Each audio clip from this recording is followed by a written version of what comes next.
Hi everyone, Scott, I really want to thank you. I can assure you, you saw a snippet of this from me, and we've got the real team here today. So I appreciate it, and I'm extremely honored to be here. Several years ago, my son Hunter Gathright, who, those of you that have kids, I can't tell you how often you want to try to impact their lives, and I'm here today to tell you how much he impacted mine. He started a quest basically into a passion he had into the fitness world. He's level 3 TPI certified. He's gone through more letters and more degrees than you can imagine. Went through the WEC method and actually found GOTA by way of injury. He had 2 degenerative discs. We're talking about back surgery. We're talking about all kinds of things.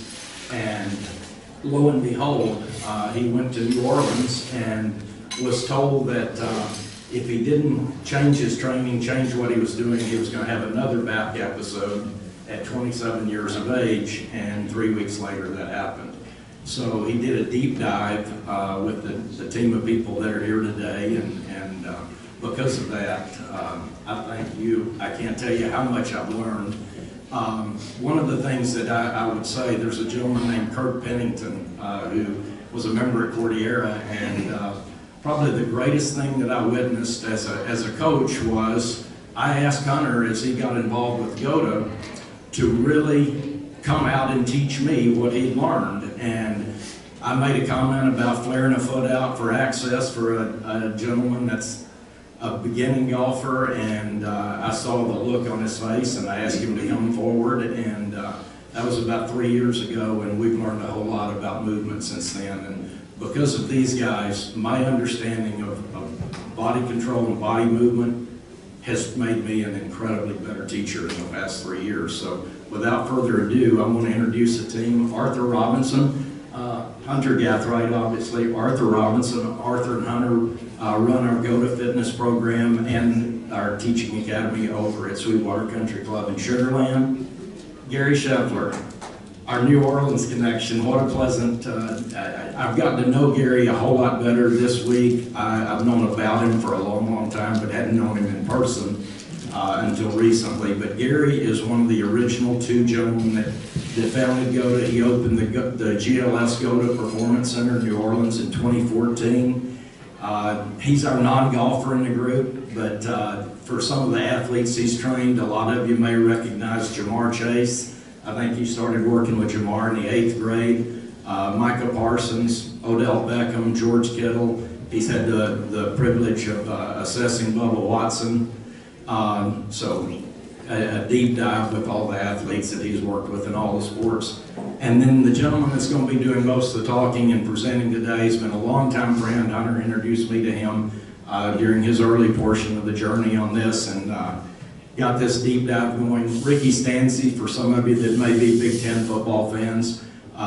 Ricky's very modest, doesn't like to talk about it, but was the starting quarterback at the University of Iowa for 3 years.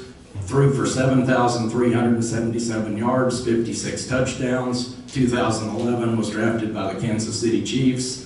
Played in the NFL for 4 years, Canadian League for a year. Fought some injuries. Did a deep dive with Gary, and I present Ricky Stancy, and thank you guys. I think you're going to have some eye-opening things happen today. Thank you.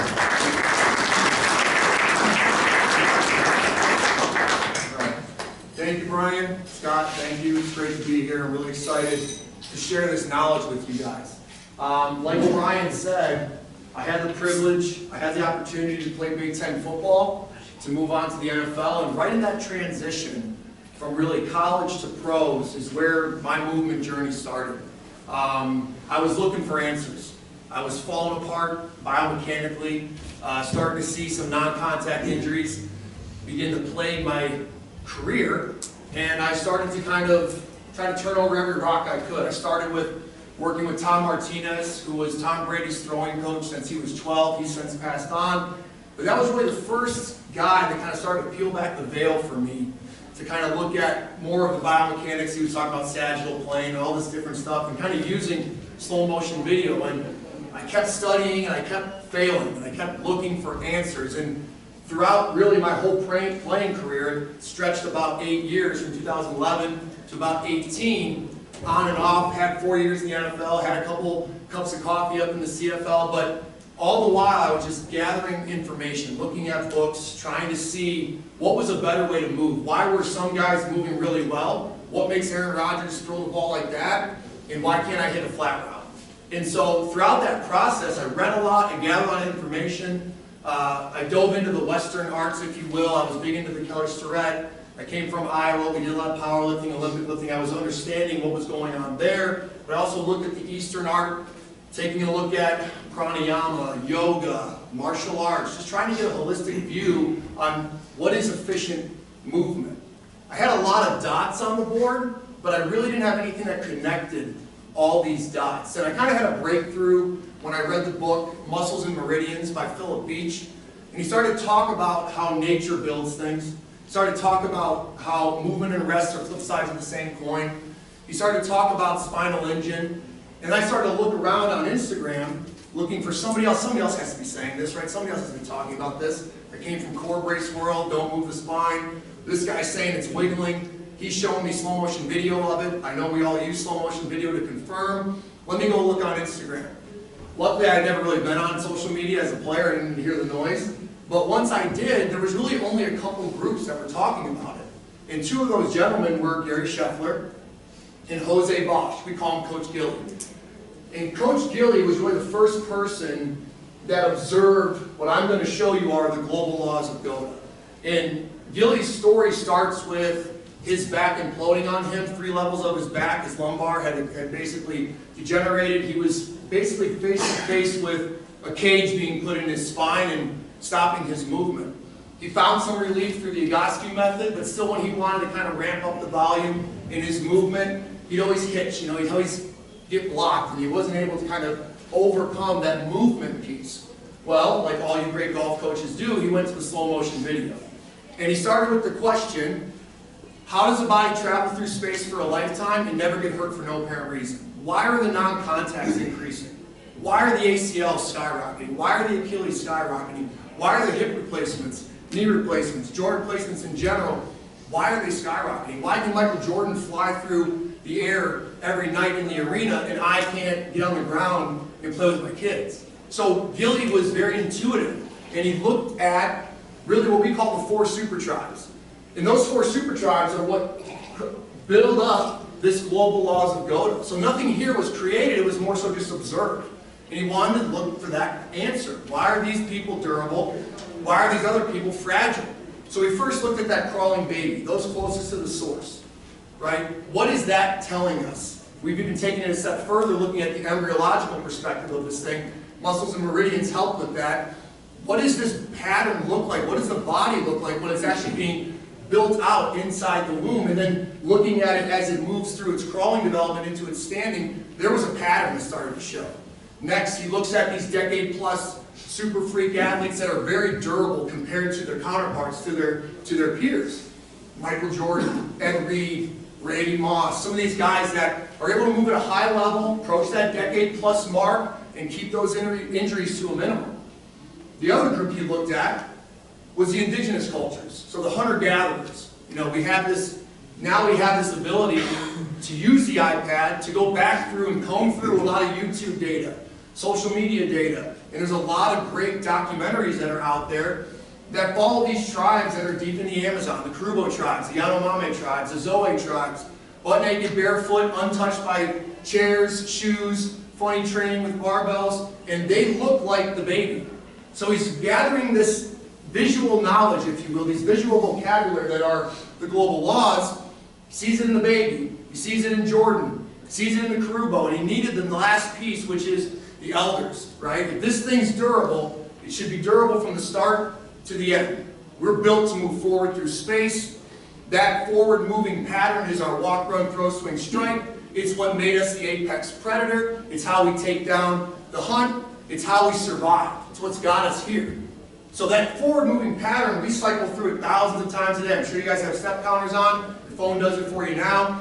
The pattern being played out thousands of times a day, compounded over a lifetime, already implies longevity. So that last group was really the elders. When he gets to the elders, he sees the 70-plus age groupers at the Track and Field World Championships. A couple names that stand out: Ida Keeling, Hurricane Hawkins, approaching late 90s, early 100s, putzing down that track. Same pattern shows up. And that pattern is what we call the global laws of GOTA. So the first one I got here is columns. And when we're talking about columns, we're really talking about the two sides of the body. So we kind of set the stage for everything else. Let's kind of get a map, or get a visual, should I say, of what we are working with here. So we have these two sides of the body, right? And they're going to make up what we call these columns. Inside those columns is really a ball and socket technology. Okay, look at your upper limb, look at your lower limb. It's playing out like a joystick. And it's playing out like a joystick because it has a base. It has a platform. We call it foot control. This platform doesn't move so that the column can move. Everybody knows what a controller is like. For some of us, it's maybe Atari. For our kids, it's the Xbox. But that controller holds still, and then the thumb does the movement. The joystick does the movement. Now, each system of the body is moving something, right? The cardiovascular system is moving blood. Pulmonary is moving air. Digestive is moving food. What's the musculoskeletal system moving? It's moving pressure. It's moving weight transfer, right? So we're essentially ping-ponging pressure, if you will, back and forth from column to column, using sort of a joystick-type technology throughout the system. The foot's going to hold still. It's going to play inside ankle bone high, as we would say. Just that inner ankle bone that you can touch and see is going to have a little bit higher. It's going to be the apex of a sort of half-dome arch structure. You notice your foot, the toes, the size of the toes actually cascade down to the pinky, almost like a gutter effect, creating a nice half dome that lifts that inner ankle bone high, keeps that column out of collapse, and it lets that joystick of the shin play clean. As the joystick goes, the thigh goes, the torso goes, the bicep, the forearm, and you have sort of this gyroscope energy taking place. When you're looking at nature and you're looking at how she builds out the systems, you're really looking at a pivot point energy system. So if I could take this down to a cell, or we could watch a hurricane or a tornado, there will be a point, and then energy will course around that, right? Cornering energy, as we would say. When we looked at the GOTAs, we noticed this tempo, this cycle, this cadence, if you will, playing out. Going back to that systems analogy, cardiovascular system, pulmonary system. We know there's a tempo, we know there's a cadence, we know there's a rhythm to each of those systems. Musculoskeletal system's no different. There's a rhythm to how the pressure waves in and waves out of that column. Now, for whatever reason, cardiovascular was treated as a system, pulmonary was treated as a system, digestive, I could go on and on, but for whatever reason we got to musculoskeletal and they said, hold on, we're going to chop it up. And we isolated it, and we named muscles, we named ranges, we named planes, and we created a single plane, single range, single muscle sort of training system for everything that kind of multiplied out to where we are now. At GOTA, we're saying, no, this thing has a rhythm, has a cadence, has a tempo, it has essentially a healthy blood pressure. We now know what the ideal is. There's norms and there's ideals. Same reason you go to the cardiovascular doctor and they say, hey, here's the ideal blood pressure, you're outside of it. We're going to work to get you back to that ideal. At GOTA, we know what the ideal movement pressure is. We know how it's supposed to wave in, we know how it's supposed to wave out. The only way we know this is because of who we study and because we have these tablets in our hands. Because in real time, you can't see it. Right? When pressure works in, you can't see it. It's too quick. But when I can go frame by frame, well, now I can see how each compartment is loading the pressure. I can see how the foot behaves. I can see how the shin, the thigh. Look at your sports organizations. Slow motion video is now becoming sort of the backbone of how they're going to make decisions on that field because the refs can't see it in real time. So what we saw was a cycle playing out. Each step is going to play out in this cycle of loading pressure, transferring pressure, and then releasing and resetting over the top. Remember, we're ping-ponging this pressure from one column over to the other column. And at a dull roar, it's my walk, but if I turn it up a little bit, it becomes a jog. If I turn it up a little bit more, it becomes a run, a sprint, a throw, a swing. So sort of like that light dimmer in your house where you turn it on, but it's dim, You're always at a dim sort of on when it comes to GOTA, or you should be. And this keeps the system decompressed and ready to roll, ready to move. Same idea, we would look at top-level athletes like Ed Reed. You watch them pre-snap, they're like this, the play gets close to starting, and then they get a little more amped up into what we call athletic position, right? Still my address position and the golf position here, but it's that same thing you'd see in sports. There's this natural movement that we get into when we're going to move this pressure. When we load that pressure, when we take a step, the way we should load it is we should be inside ankle bone high at that platform. Remember the joystick analogy, the foot doesn't move. The shin, the thigh, what are they going to do? Where's that joystick going to go? The joystick, what we saw on the GOTAs was it was spinning, it was spiraling, it was using all three planes simultaneously. Remember the cornering energy. It was going to go down, back, and out, your backswing. You load a backswing essentially on every single step. Put your foot in the ground, you load pressure. Well, now that you've loaded pressure, it's like a spiral staircase. You load it down, back, and out. All you got to do is retrace your steps and transfer it over to the other side. Now you come up, around, and in. Your downswing. So there's a backswing and a downswing to every single step. You can put a club in your hand, you can walk forward and swing that thing, because every single step is an underhand swing. If I want to do an overhand swing, I just got to move my arm over the collarbone line, and now I take that same pattern and I can throw something. So we're built to throw. We're built for a very simple design, which is forward movement. Look at other animals, they're all built for the same thing. Eyes in the front, big muscles in the back. Rear wheel drive propulsion system. You got that Achilles tendon in the lower limb. The lower limb is a spring. The upper limb can swing. So we're designed to move forward through space. Much like your car, it's rooted in forward movement. If you were to look at a log after the day was over, probably 98% of that day driving was forward, right? 2% is for reverse, nice to back out of the driveway, nice to back out of the parking spot, but you're not going to go 60, 70 miles an hour down the highway in reverse. Well, our design is much simpler.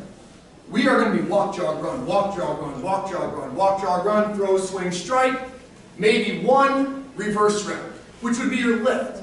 So we are able to get into reverse, we are able to go backwards, but we're rooted in forward movement. And that's what the global laws are speaking to. We're talking about how we are supposed to move, or how our system was saturated as far as the reps went through our day-to-day. Well, now we're a little bit off our mark. So these things start to get a little haywire. When these things get haywire, that's when we see the injuries play in. So as we're loading pressure and transferring pressure, we need to see something else with the tracking system. So the tracking system is just the head and neck. We have a unique ability to decouple the head and neck from the motor engine. It's a big motor engine below, visual engine above. It's what allows you to keep your eye on the golf ball as you turn the motor engine one way and turn it the other way. It's what allows the wide receiver to run down the field on a go route, turn his head back as the motor engine keeps going. So what we noticed with the GOTAs was, man, that tracking system, it don't move, it stays steady right over the loaded column. Right? I think of Jack Nicklaus or Jack Brown holding his head, grabbing his hair behind the ball and saying, don't move the head. So the head control piece is still there in your walk, in your run, in your throw, in your swing. It should be steady over the loaded column. So we notice these behaviors starting to play out, and the biggest one here that sort of is an umbrella term and encapsulates all these things above is what we call back chain dominance. So I want you to remove the idea of balance for a second, because we're not balanced in certain regards. We're not balanced in forward and reverse. You take way more steps forward than you ever would reverse. And the body instinctively is built for that. The backside will dominate the front side. So more or less, there's this strong sort of almost corset on the backside outside that keeps this ball and socket system at length to move that wave as efficiently as it was designed to move. So if we're not dominating with the backside outside tissue, then we start to dominate with the front side inside tissue. And now the root of all evil, regardless of what system you may be looking at, cardiovascular, pulmonary, digestive, like we said before, if you went into any one of those doctors and they found the problem, the root problem was compression. They know there was a flow, they know there was a cadence, a rhythm, a tempo that was healthy. You've got compression somewhere, and there's a hitch.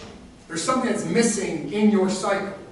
Musculoskeletal system moves pressure, We can't touch or really see pressure, but we can see it in slow motion. Now we can start to see where's the hitch, where's the compression, where have we gone wrong in one of these global laws, and once we see that in assessment, now we start to correct it. So back chain dominance is really just saying the whole system needs space to properly load and transfer the pressure. Now I'm going to go to these big ticket concepts right here for a second. Let's show some examples of what we're looking for. So remember, to rehash, columns, each side of the body, largely a ball and socket type technology. It's moving multiplanar, sagittal, frontal, transverse, all at the same time, like a spiral staircase, sitting inside that foot complex, down, back out, up, around, and in. But when we're just standing, it should show something. It should show a certain length. Or let's say it did show us something. When we look at the indigenous cultures, when we look at the children, we saw level shoulders, we saw level hips, we saw level knees, level ankles, and at the base there was this almost alien-looking foot to what we would see if we took off our shoes. They got this wide base, this inner ankle bone pops high, a nice strong arch, and they're about a fist-width distance apart. Now we fast forward to what most of us look like, or we've done a lot of assessments at this point, and the majority of us start to fall into what we would call a GOTA type category. So GOTA stands for greatest of all time actions. GOTA stands for worst of all time actions. Essentially when you take the GOTA away, you start to suffocate it a little bit. We start to lose the levels to kind of see an under the hood type of look of what that might be. The unlevel shoulders, unlevel hips, pre-cornering of a ball and socket or a coupled motion torso, essentially saying short spots, right? Compression. Not enough space to move even as we see it standing there. Remember, you're built to move forward. So your standing is a reflection of when you're getting ready to prepare for that pressure to enter in and then transfer out. So if I see stuff like this at the onset, I know there's already compression in this young athlete's system. I'm sure you're looking at your golfers in your mind right now. We just did a bunch of assessments the other day. Everybody's feet are flared. Everybody's inside ankle bone low. Everybody's got some sort of compression that's building into their system. And how is this happening? Well, basically the two big culprits, we're sitting in them and we're wearing them on our feet, the shoes and the chairs. Right? Going back to that Philip Beach book, Muscles and Meridians, his theory was, well, all the animals are resting on the ground to keep tuned. So movement and rest are flip sides of the same coin. How I rest is then going to set up how I move. So you don't have foam rollers, Theraguns out in the wild, but you do have your resting patterns. And you guys that have kids or nieces or nephews, you have already seen these patterns.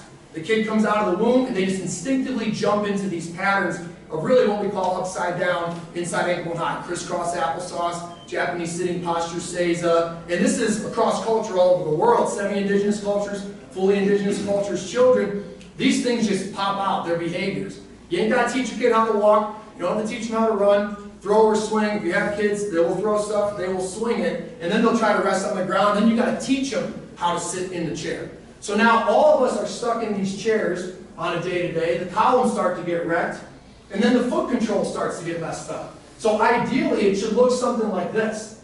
You kind of look at this photo over on the right. You'll see what we would call our pressure map. Like, where do we want to have the majority of the pressure to create this inner ankle bone high apex, right? To keep the half dome strong. It's a half dome arch type structure, so I don't want to surf the pressure off the inside, the cliff side of the foot. I want to kind of cascade pressure down to that funnel that is the pinky toe corner. In order to do that, this is what the pressure map would look like. Your big toe's still in contact. We got yellow there to be cautious, right? But the majority, the ribeye of the foot, is really 2 through 5, all the way down into that 4th and 5th metatarsal. And then the heel, it's got nothing to do with your forward movement. Think of the big cat. Think of the big cat's heels are up. Think of the wolf. The heels are up. You stand that thing up to be bipedal. You shouldn't just collapse into the heel. You should still keep that heel at a hover. We say credit card alignment for simplicity. I should almost feel like I could place a piece of filler paper or a credit card underneath my heel when I'm standing, when I'm walking, and that would be the dull roar. That would be the 1. Looking at it in this sense, it'd be the 1 on my inside ankle bone high. But now when I go to ramp up, right, remember, depending on how much pressure I'm going to put into the system, the swing has a lot of pressure, the throw has a lot of pressure, the run, I need to get more inside ankle bone high. because now I got to open the joystick even more to sort of hold that pressure, to load that pressure. So we have this foot control piece at the bottom, and it's being compressed on a day-to-day from all the weird shoes we wear. We tighten up the toe box, we elevate the heel, we put on a flip-flop sandal, we squeeze the big toe to the second toe. But when you look at the children that are usually barefoot, they got a nice big wide toe. We saw the same thing in our indigenous cultures, the Karubos. The shoeless tribes have this wide baby foot. They look like adult babies. It almost looks alien to us because none of us look like this anymore because we're off our mark, we're sitting in chairs, we're wearing shoes. And so when we have this compression take place at the foot level, it starts to mess with our loading pattern. So remember we talked about we're going to load pressure, backswing, right? We're going to then transfer pressure, downswing. So every time that I'm loading pressure, we call it a bow because the kids at the gym are like, hey, Coach Gary, that kind of looks like a bow. When you always draw it on my leg when you're doing assessments. Bow it is. Because it's a language that everybody can understand now. It takes back from the TION words that were really just cadaver science to begin with. Remember, all the systems are integrated systems until we get to musculoskeletal. Why? What's sagittal? What's frontal? What's transverse if they're not all together? What's glute? What's hand? What's calf if they're not all together? What's hip? What's ankle? What's foot if they're not all together? These things don't exist outside of being in a system. So when you watch a system operate, you watch a system hold pressure, this is what the GOTA does. This is the healthy backswing. Look at the lace line, tongue line, sock line trending high. Notice how the shin, the joystick, is able to open. The shin and the thigh have to be on the same page. If this is a ball and socket, well, that's got to be a ball and socket. Otherwise, this thing tears every single time with the chicken wing. So that's a hinge. That stays healthy because these two are on the same page. Those two stay on the same page because the foot is given a nice platform to open as I load pressure and then to close as I transfer pressure. A lot of us are now starting to see this enter into our population more and more rapidly. It's very hard to find a GOTA 10 because a lot of us are, obviously, we're all stuck in chairs, we're all wearing shoes, and then we train with a single plane, single range mindset. More times than not, the foot's collapsed. It's starting to bring the shin inward, starting to bring the thigh inward, and we lose that nice bow-type behavior that I see here on the right versus a collapsed behavior that I start to see on the left. The body wants to bow, right? It wants to corner. If you take a look at the embryological perspective, this was the work by Philip Beach. You just watched and you looked at how the body was developing. Spine develops first, and then the limb buds are going to spiral out from there. Well, your lower limb actually is set on a spiral inward, all the way down Rushdoll effect into the Achilles tendon. So, in order to sort of take the slack out and build integrity, you spiral outward. So when you spiral outward, like we know on our backswing, we load up that pressure. We get into that backside, outside tissue, and we sit there almost like a catapult, and then we can launch from there. So we spiral out to load up, and then we're going to spiral in to release. This is what we call the corner. Okay, so cornering energy, downswing, transfer of pressure, right? Everybody here has got the mats with the pressure weight. You see a wave of pressure, waves into one column, and then waves out into the other column. The wave out would be your transfer. How you transfer is just retracing your steps from that bow. So if I can pop up here, Jordan, you'll see the kneecap now start to point inward.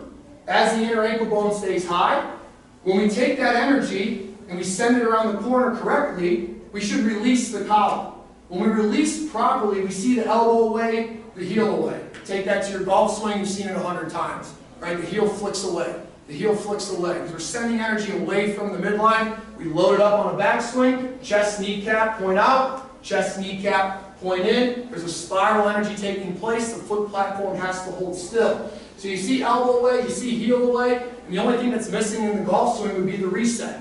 So your bow, corner, release. And then if I wanted to walk forward, you'd have something like a Gary Player drill. Bow, corner, release, reset, and now I'm into my step, right? I'm moving forward. So we're taking that cycle through our day-to-day. Bow, corner, release, and then we're going to reset over the top. Now, as we were loading that pressure, we need to have that tracking system steady in the column. So tracking system stays steady in the column as I load that pressure. In order to load that pressure and transfer it efficiently, we got to be back chain dominant. Simply put, tail back, crown forward. And this one everybody knows. We've seen it 100 times. This is a non-negotiable in golf, correct? Sort of a global law in golf. It's because it's forward movement. You got to keep your tailbone back. You got to keep the head forward. Crown forward, tail back, because it lets you open and close the columns. What we've even seen some of these great golfers recently is that line that you draw in a dress, they almost push through that line as they get down into impact. People are looking for that, right? They're trying to go after it. One law that's not being observed, though, at the golf level is at the foot. So if you can tie it all together, we can build more durable golfers. That's where GOTA can kind of step in and start to help the golf community, is that we can take this basic forward-moving pattern, we can assess for it. After we assess for it, we now build awareness. So now everybody now knows, you've already seen these patterns. Nothing here is created, it's just observed. You can think back to your athletes. You know when someone's straight foot, when they're crooked foot, you never even really took a true assessment. So now with that knowledge, here's WOTA, here's GOTA, we got a spectrum. Now we can pinpoint where our athlete is on that spectrum. Then we can start to put the inputs in to move them back towards a healthy range. Now, like Brian said, me and Gary were not really the golfers. We would deal with more of the 90% of the round, 90% of the day-to-day. 10% is your swing. 10% is your shot. What about the 90% of the course management as far as movement goes? There's a lot of walking steps that go into playing golf at the highest levels, right? There's a lot of putts that you have to read. There's a lot of squats you have to embark on. There's a lot of bending down to the ground. What if your athlete's inefficient in those things? I bet you the third or fourth round will be a little more troubling. We've seen it 100 times, shaking your head. All these coaches know, man, that third day is like my guy falls off. What's he missing? Well, he's on the grind. It's not easy. You got to walk all those miles. You got to put all that time on that pattern, and you don't even know if it's efficient or not. So athletes are working so hard. We had a couple of good speakers come up and talk about all this performance, but your best ability is availability. If you're not available, you can't get better. Your greatest hindrance to performance is pain. If you can remove pain from the equation, you'll see the performance jump. So now there's a whole nother 90% for not only us as instructors, but for our pupils, for our students. How they walk, how they sit, how they stand, all those things matter. If you're not getting better, you're getting worse. We know this as coaches. If you're not staying GOTA, you're moving towards WOTA. If you're moving towards WOTA, you're moving towards compression. If you're entering compression into any system of the body, you are asking for it to be injured. So there are certain non-negotiables. We know this in golf, like we just said, with tail back, crown forward. There's non-negotiables to the design of the body. It's finite. It's limited, right? It's built perfectly, but it's finite and it's limited. Just like we show with the musculature of the limbs, we don't get to decide that. I've never sewn an Achilles tendon. They just come out that way. I have to observe and then train accordingly. So when we're looking at the body and we're looking at how it's set up, it has to load and it has to transfer a certain way. So there's your cycle of forward movement. This is how it stays durable. We now have found that sort of healthy blood pressure, if you will. And it's got to be in this specific pattern. It can be done perfectly, but it takes a lot of reps, takes a lot of input, but it does take, first and foremost, awareness. So what we've done is we've built a system centered around assessing something, putting it through correctives, and then ramping it up to what Gary does best, which is performance. So it has the same feel that we've all been used to. Get an assessment, correct something, ramp up that tension, ramp up that speed, and go into performance. But now, instead of entering into this tunnel through strength, which has always been the focus, strength, speed, you can be strong and fast and still not be durable. But if you're durable, you've already implied that you're strong. Something's durable, it's strong. Go back to the forward and reverse concept, right? I can lift weights with explosive power in reverse. I can deadlift, I can power clean, I can do backflips, I can do the high jump. So we can create torque in this reverse pattern, but it's not durable to what we're built for. GOTA says we got to saturate the nervous system in forward, because outside of being a powerlifter or an Olympic lifter, all of our athletes are rooted in forward movement. They're rooted in these global laws, and we're not training for them. We're not assessing for them. We don't even really know what they are. So now that we know what they are, now that we can assess for them, then we can start to train for them. When we train at GOTA, we train with durability as the forefront in our minds. We We train that body to be durable through that perfect pattern. And then as we're creating more up levels in their durability, they're seeing strength, they're seeing speed start to increase at the same time. Anybody have any questions on any of that? It's a lot, huh? Yeah. Yeah, I mean, trying to process all that, though. So injury prevention, obviously, have you done any studies on that off posture issue or getting ready to horse production? Like, in the show? Or? Yeah, we would say like simple stuff like Brian was alluding to it a little bit was, straighter feet. Now, I know a lot of us talk about flared feet, or we will work with flared feet. We saw this sort of take place in other areas too, where, remember, the population's being pulled more so towards GOTA. So your golfers are showing up with crooked feet. You don't really have much to work with. What GOTA is trying to do is, now you have an assessment, and maybe they won't get that on day one, but they at least have an awareness of what they can try to fix. And then you can start to put in the corrective exercises, which will start to, the goal is to help straighten out the foot, to help create a decompressed foot compartment that can actually do that at full speed. We know how fast the club is moving. If they don't have a straight foot when they're standing and walking, they won't have a straight foot when they go to swing. Think of that sort of volume being turned up on the dial. When I'm walking or standing, we see our assessment, it starts with a walk, or it starts with the standing profile, full 360. Then we do the squat, because your squat is your loading of pressure. That would be coding for the bow, your backswing. Then your toe touch would be your corner, your transfer, your downswing. So by looking at those base movements that are just there, we do them every single day, we don't even notice them, we get an idea of like, okay, I know what's going to happen in the walk. I know what's going to happen in the run. And so we show them, hey, look, the way you're standing, the way you're walking, the way you're doing these base things, we got to clean that up first. Because when you go to put the club in your hand, it's over 100 miles an hour. So if we're not doing it right at the beginning, and this is where the 90% comes in, we can clean up that 90% along with their awareness as an athlete, and then getting them those correctives throughout the day. Over time, as you're cueing it on the range, you'll start to be able to get the foot to play a little bit straighter. You start to be able to get the foot to play a little more inside ankle and high over time. And then those things like back chain dominance. If you have a golfer that's fighting early extension, you can't figure it out, but all day they sit in a chair like this, where the tail is forward and the crown is back. Then they go to a gym where they do deadlifts all day and hang cleans all day, and the tail goes forward and the crown goes back. And now they've got the core set on backwards, and they're suffocating the musculoskeletal system. And then you get up there and you say, hey, get your tail back. And they're like, I don't have any space. And my body is a servant. Your nervous system's a servant to the environment. It's not smart in the sense that it will auto-correct you. So if you tell it to walk crooked feet, it walks crooked feet. If you tell it to sit tail forward, crown back, it sits tail forward, crown back. Then we ask them to do this big wave of motion to keep this tail, and they keep doing this. They keep doing this, and you can't figure it out. Well, now you got a training system, you got an assessment to figure it out, see what they're missing, and then you can start to work on exercises to give them the ability to do what you want through that backswing and downswing. 90% of the time, you're not going to fix it at where the goal's at. Like, you're not going to fix it when it's standing in front of you getting ready to swing. It's fixed through the process, through the evaluation and decompression phase.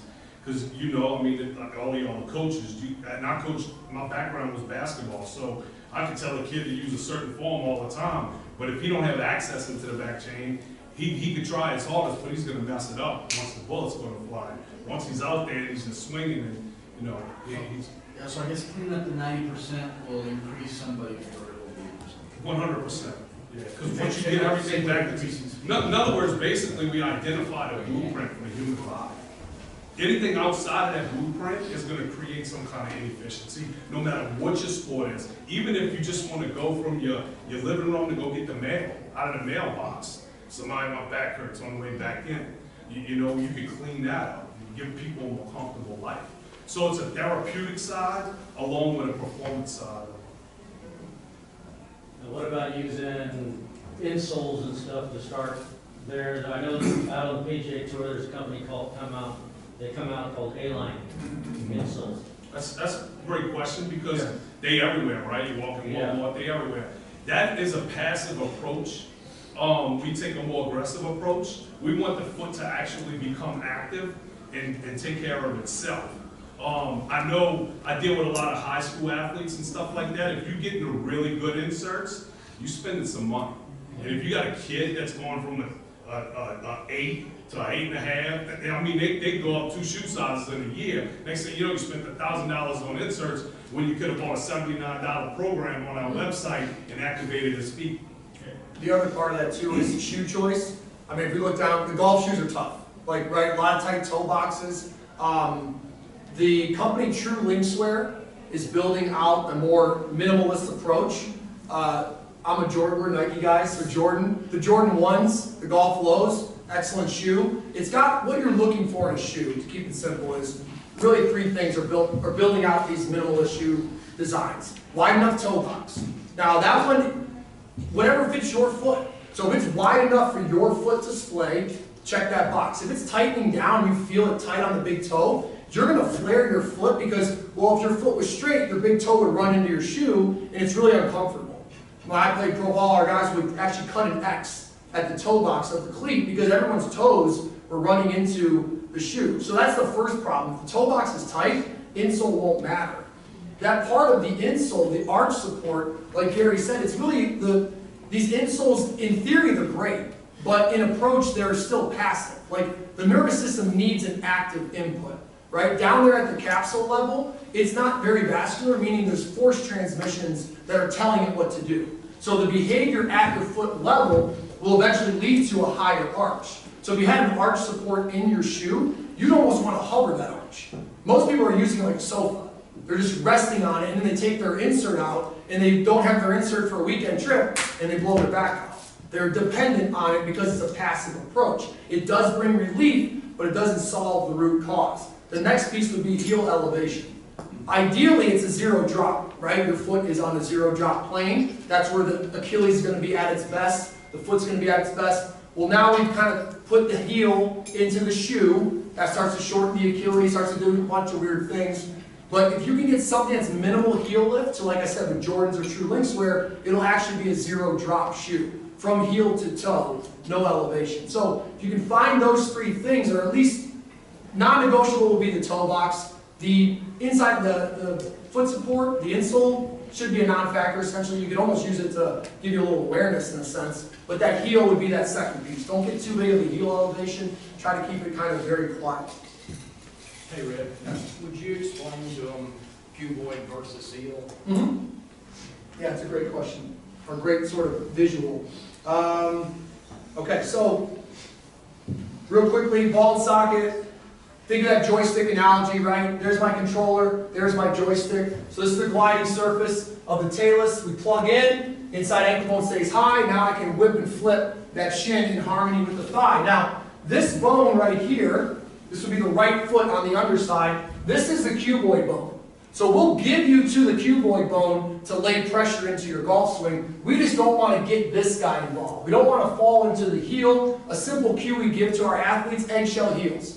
So eggshell heels don't crack the eggshell, right? So I want to be in the cuboid of the foot. That's fine, but I don't want to get too heavy into, this would be the top side. I don't want to get too heavy into the heel. So if you kind of look at that talus, notice the design, notice the architecture of it. That's the ball and socket. It's just forward facing, right? So this is why it's troubling when they say, well, the ankle's a hinge. If it was a hinge, you'd be a robot. You'd have to move like this, and you can never turn and swing.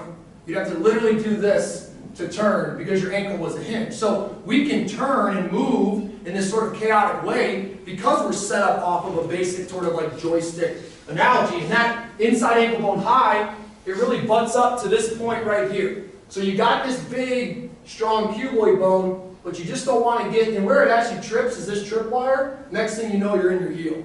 And you'll be heavy in the heel. When you get into the heel, you lock up the talus. When you lock up the talus, now the shin stops moving, but think of like what's led to a lot of front leg destruction from like Dustin, Brooks, Michelle Wee, Tiger. That heel gets down, the leg goes straight, the shin stops, but guess what's still going?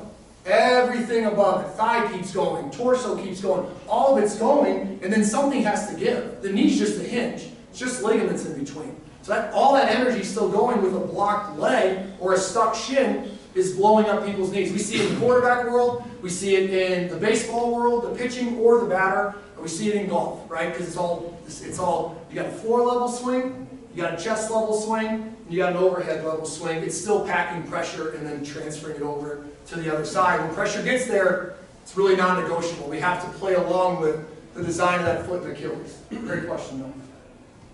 So where are you guys on, I'm going to say, the way Brian mentioned it earlier, a foot flare in the golf setup?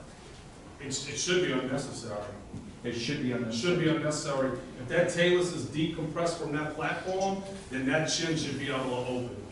That would be ideal. Right, ideal. Remember, ideals and norms. Like, you're thinking of all the norms you have, right? Norms are not necessarily good, right? We know what's normal in our population. Like, we assess a lot of people. We don't see any back chain dominance anymore. We see it in the indigenous, we see it in the baby, but we don't see it in our population. So the new normal is front chain dominance. Inside ankle bone high is the ideal. We don't see it as often, because the new normal would be inside ankle bone low. So you're trying to go for the ideal, but at the moment of the norm, you're aware of it. And that norm is going to be that assessment, then you'll start to work with them towards the ideal. Day one, you can maybe, this is where you can start, so like I coach quarterbacks. When we're warming up and it's nice and easy, I'll bark out, hey, balls to the feet, straight foot, balls to the feet, straight foot. When it's time to actually go to 7-on-7, it's time to actually hit that 7-iron, like Scott was showing you all as you're playing the game, you don't got time for inside ankle bone high. You have to have already had it in the system. The good thing about this, and it's kind of the bad thing, it's subconscious, right? Your movement patterns are subconscious, thank goodness, right? Imagine trying to think about all that when you're trying to take one step, you get nothing done. So it's going to go back to the subconscious. There's a heavy install early, but the more you kind of bring it around the nervous system and the athlete sees it, you see it, you build a simple language that everybody can understand, it becomes like, oh, we're only, like you coach a lot. I mean, Gary's always coaching athletes. After a while, they go, oh, we're doing the same thing every time. Yes. Yes, it's the exact same thing every time. After a while, you don't need as much sort of tutelage, and now they can kind of start to auto-correct as they go. So you talk a little bit about compression. So foot flares doesn't necessarily decompress anything in the hip sockets or. No, it's a compensation. Yeah. If that hip's blocked, right? So like if you're, remember, you got this cornering action, right? And so they figured out 2 of the 3. I teach this to my swing athletes, like you got to have 3 of these things ideally. Foot control, compression control, which is your tail to crown relationship, and then head control. The golf world's got the 2. Y'all got head control and you got tail to crown. That one's set. People fight for those. But foot control, because you have this reverse engine, which is your lift, so when you go to lift, you just do the exact opposite of forward movement. Now, instead of being heels high, inside ankle bone high, you can go crooked foot, inside ankle bone low, and you dig your heels into the ground. Instead of starting the pressure or loading the pressure with a turn outward, you actually turn the shin inward. So my point being, you have a way to turn your shin inward during your downswing, collapsing the foot. And that's where it becomes troubling, because you can, as we would say, cut the corner of the big toe as you turn the shin in, but most athletes don't know that they could keep the inside ankle bone high as they turn the shin in. You've seen this. If you looked at a lot of golf swings, you've noticed that some athletes, when that back knee, if they're a right-handed golfer, when that back knee starts to go in, the heel is actually shooting up and away, and there's almost this curve on the inner ankle bone. What you've also seen is that knee goes in, the heel tracks down and in, and there's almost a collapse at the inner ankle bone. So that would be the bad version. The good version would be the heel tracking away. It just means that the ankle and the hip are now oscillating on the same tune. You won't cut off anything. You won't create deformity. You won't beat up their knee. Once again, if you saw that in their driver or their 4-iron, we have to regress, go back. Those are big swings, a lot of speed, but it would just be part of the assessment process, essentially. So, with some of the older people that we work with, let's say, you know, like our average club golfer, what's the timeline that you've seen for these things to be in? Great question. So early on, your goal is to start the decompression process, right? Remember, you don't get a big bicep after one bicep curl, right? So there's a timeline that has to be playing out, and because I can't waterboard that nervous system, we try to spoon feed it early on. So we'll give them an assessment, we'll give them the awareness. Hey, here's WOTA, here's GOTA. Unfortunately, Stan, you're right here. Okay, but that explains why you're hurt. Now you have an actual answer. Now we can start to move them this way. As long as they're doing this diligently and trying to, they should see the pain go down. Remember what we said, pain is going to be the biggest hindrance to their performance. If you can bring down pain, even just pain, in your average golfer, they'll feel better. If they're feeling better, there's more mental clarity. There's more mental clarity, the performance starts to increase. So, albeit they may not see a huge difference right away in their forward run, that would actually get to the point where like we actually load like one column, we'll do a bunch of isometrics. You'd have to get to that point to start to really see your sprint get different, and you need that for your, your college golfer, your pro golfer. But your regular Joe, if you can just get them to do their daily groundwork, get them an understanding of, hey, how you're standing in the clubhouse matters. If you can get a little bit more like this, they'll start to feel better, and they should at least be out of pain very quickly, if not within the session, a couple sessions. But then as they extrapolate that out, we usually start with like a 3-week template. By the end of the 3rd week, most people are like, okay, I'm ready for more.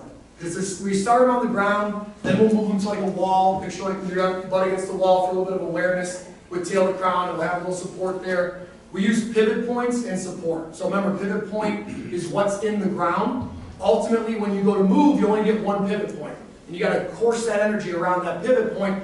The baby has 6 or 8. So we can get them down to hands, knees, tops of the feet. More pivot points, it's a lot easier to organize these global laws. Then we just progress. We go to 4 pivot points. We go to 2 with support, 1 with support, 1 with no support. We work them through the system like that. We basically reverse engineered human movement is what we did, and went back and started from the beginning and built you back up. We don't have time, but GOTAmovement.com is our website. You can go there, and then if you got the Instagram handles, but we're gonna stick around for lunch. So if anybody's got any questions, and then I believe they're gonna drop you a PDF in the post email thing that we have that'll explain everything to you. It's kind of got this stuff in it, how to reach us, different products that we have, and stuff like that. We appreciate you. You got this. Oh, 6. I thought you said 2. He can't see. 20. That's why he wants slow motion video. Yeah, I need a camera to do that. I'm sorry, go ahead. Yeah, no, go ahead, keep firing questions. Rick, go ahead. Can you do an assessment on somebody? Sure, come on. Well, I can't do the squat, I just have you. Oh, I saw you standing there with the crooked feet though. Yeah. I'll do it.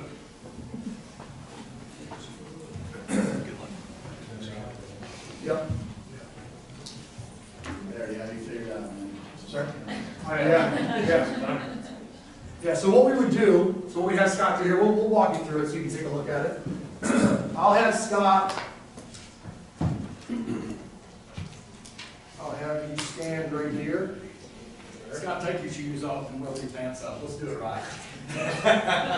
Socks too.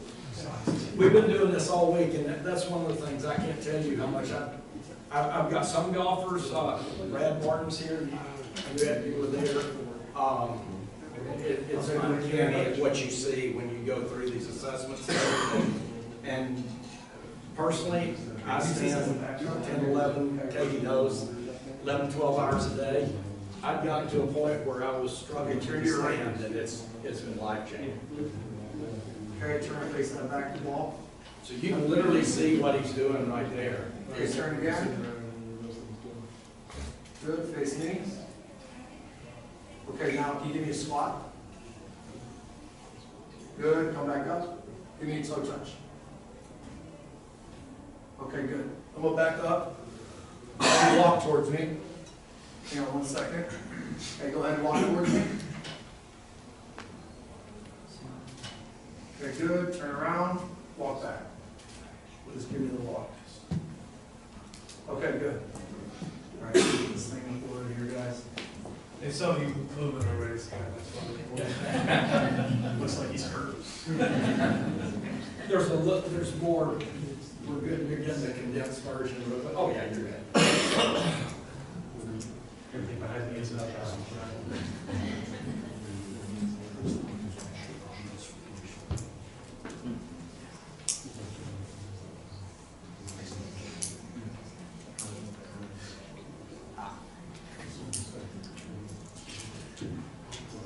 Okay, so we got Scott here. So our basic assessment is going to be a full 360 standing profile.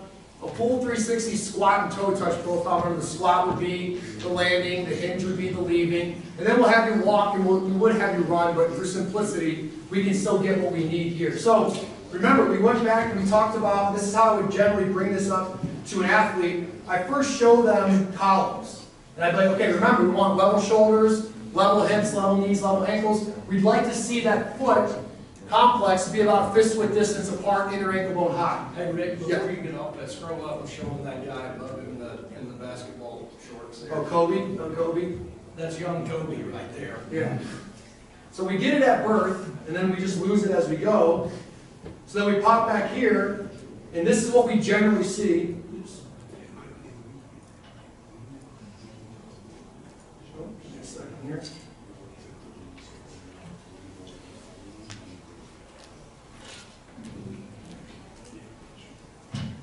Hang on.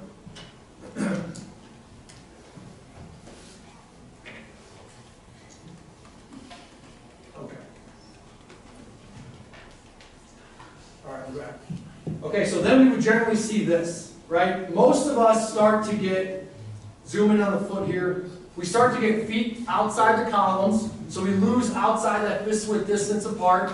We start to get crooked feet, and then remember the joystick analogy, okay? So the foot starts to get crooked, the inner ankle bone, and we've had a lot of golfers, and we see a lot of tan lines, which actually helps your eyes see this slope, the cascade of where that shin's going to go, right? So like crazy glue, if I have that joystick, I have my controller, and then I take that controller to the inside, and I dump crazy glue into the outside, I lose my ability to turn the shin outward, I lose my inside ankle bone high. So we see this a lot in our population where the feet get wide, the feet get crooked, and the shins start to turn in. Now if I take that, and you can see the same thing on the back side, spin around, let me go back here. So you'll see it from the back side as well, right? Feet crooked, inside ankle bones dropping low. Now, if I have that pattern at standing, then I go and I take that pattern into my landing, what do we see? It just gets louder, right? Remember, I turn up the dial. If I'm standing, it's at a dull roar. I should be at the 1 on that scale of 10. Well, now as I start to squat, I'm putting more and more pressure into the column. I'm loading up. That'd be your backswing. So it's essentially like 2 backswings in a sense. See how crooked the right foot is? Scott, do you have any history of anything? Back pain. Back pain? Yeah, kicked by a horse before, right? Kicked by a horse. That's a new one. I haven't heard that one yet. Do you notice more things on your right side than left side? Center. Center, just the whole thing? Okay. So either way, we'd be telling the athlete, and we've seen it play out both ways. So you'll see something where maybe an early trauma to an athlete, a contact injury, even a non-contact injury, almost shuts off one side of the body. That one side gets super tight.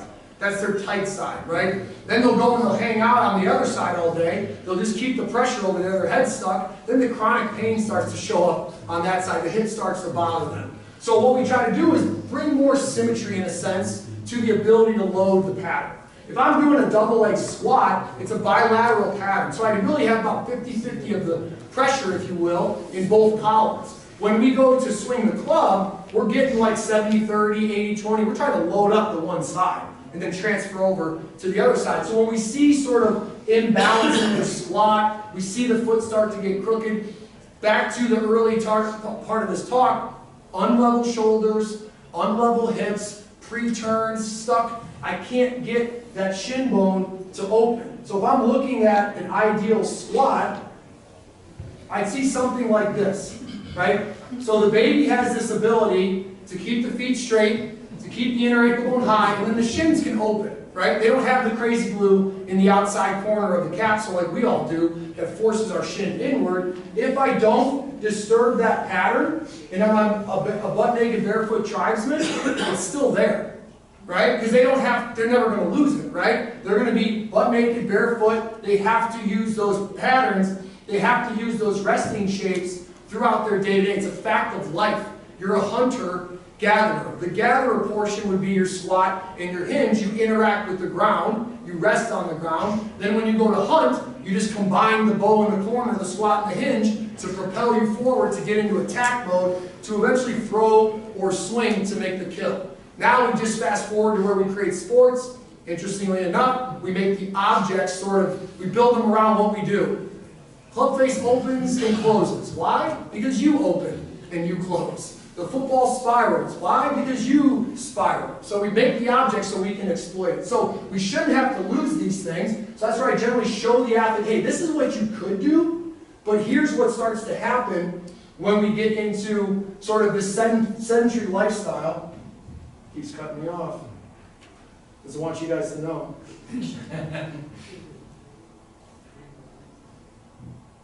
Snakes. That thing still showing? No, it's not showing there. This is painful.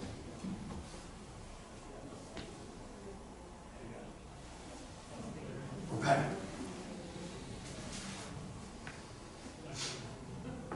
Okay, here we go. All right, where we left off, the squat. So now this is the normal. We see the feet, because remember the hip wants to open, right? So I'm going to make something happen at the foot and ankle level to get that hip to open.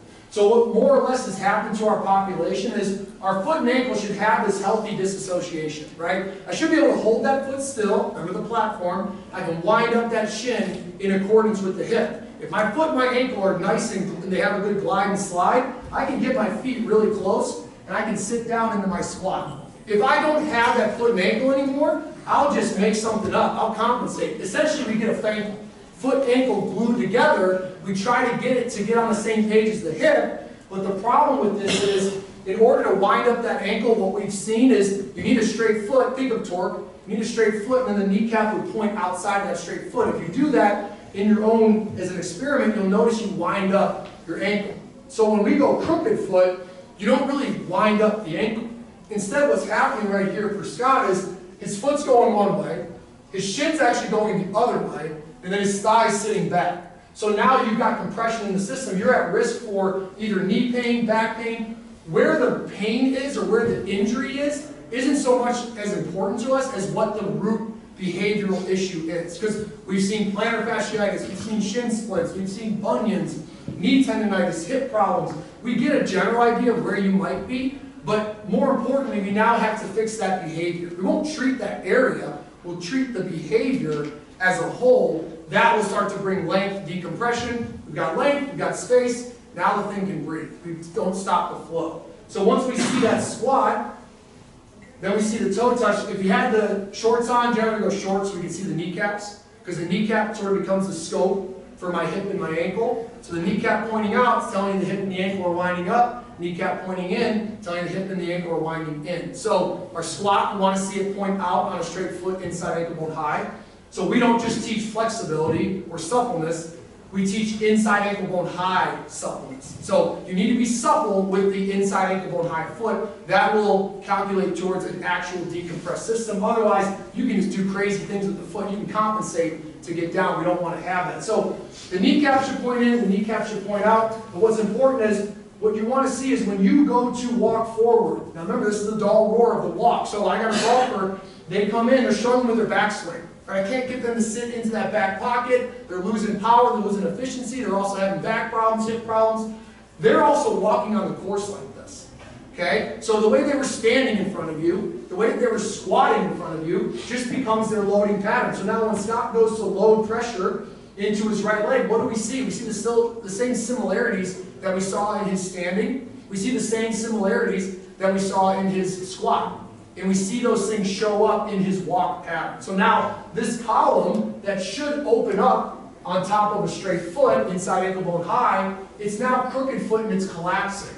So everything is actually playing out much straighter than it should. He should have a kneecap that opens a little bit. It'll be quiet on the walk. But more importantly, his spine shouldn't be stuck straight. Okay, your torso region is a facet joint technology. It's a facet joint design. Basically saying, you bend the spine once, you bend it twice, and the chest points out. So it has a wiggle that has to adhere to the ball and sockets. So it's Fryet's second law. Flexion or extension, you side bend to that side, your chest points. Right? So you have this chest pointing out when you walk, when you run, when you swing. When our athletes, our golfers have this straight spine, well that's all pressure in the torso. So now it's not a surprise that when Scott has back problems, his torso isn't on the same page as his shin and his thigh. Somewhere along that chain, the kinetic chain, there's a break, there's a compression, there's not a sort of harmony between each segment as we work up from the foot. And that's what we would, now we would work Scott into some basic groundwork, keep it nice and simple, let him start to sort of spoon feed his nervous system these better behaviors. We won't waterboard him, give him a few weeks to kind of start to open up the system, get familiar with the terms, feel out each exercise, try to perfect that first routine, then we can start to progress him. At the same time, I'm telling Scott, hey, Scott, you have a tendency to go wide, crooked foot inside, ankle bone low, heavy in your heel. When you notice that throughout the day-to-day, get your feet close, get your feet straight, and give me those eggshell heels. Same thing in your walk. You're going to notice yourself walking crooked foot, outside the columns, heavy in the heel. When you notice it, don't get discouraged. That's actually a good chance for a rep. Now bring the feet a little bit closer, put the feet a little bit straighter, and then think eggshell heels when you walk. That'll get you to that ribeye of the foot, the ball of the foot, that keeps his ankle unlocked. Now we can start to wash that wave of pressure in a more organized fashion up the column, in and out of it. Any questions on that? That's kind of just a snippet of what we do, but the assessment's simple. And it's straightforward, and it's centered around what we're built to do, what we're designed to do, right? It's a finite thing. It's designed perfectly, which means the room for error is very small. But without the slow motion, this is essentially the new microscope, right? It allows us to see what we couldn't see before. Any plans of maybe 3D type plans?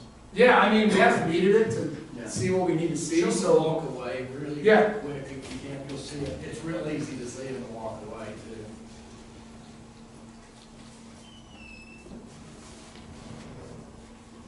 You can see the same behavior on the backside.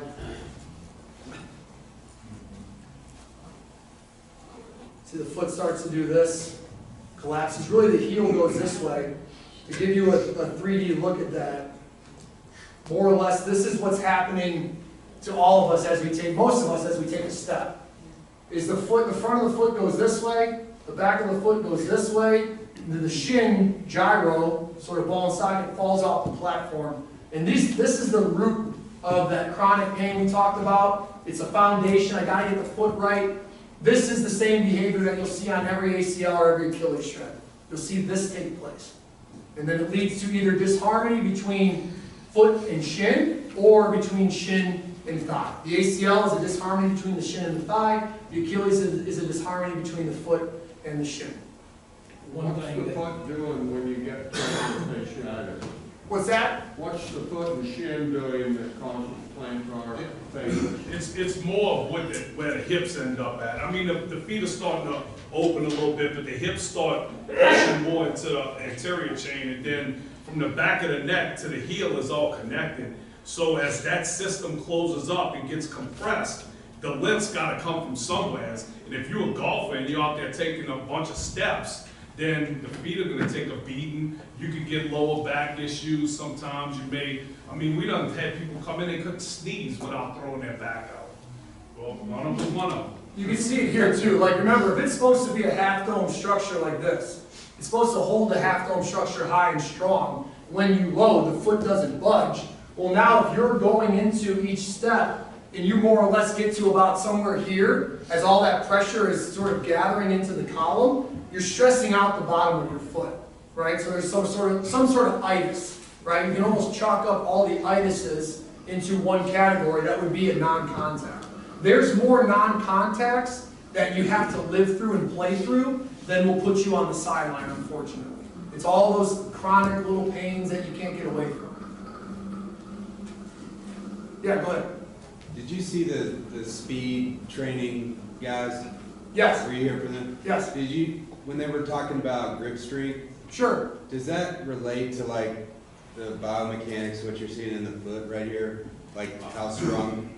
Yeah, right. The outer extremities should be strong. Obviously, we're built to throw and swing. So our grip strength is a part of that. Our foot strength is super important.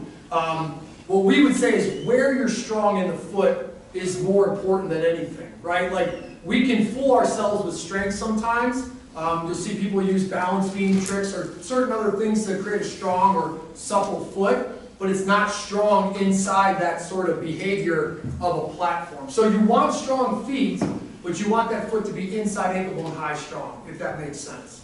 So like the spiraling stuff you're talking about, does that happen in like your wrist, your hands, your forearm? Yeah, your forearm will play like a gyro. If you put your hand on the ground, think of like a basic push-up, you'd have that opening, like the elbow pit would be the kneecap then. Your foot would be the hand.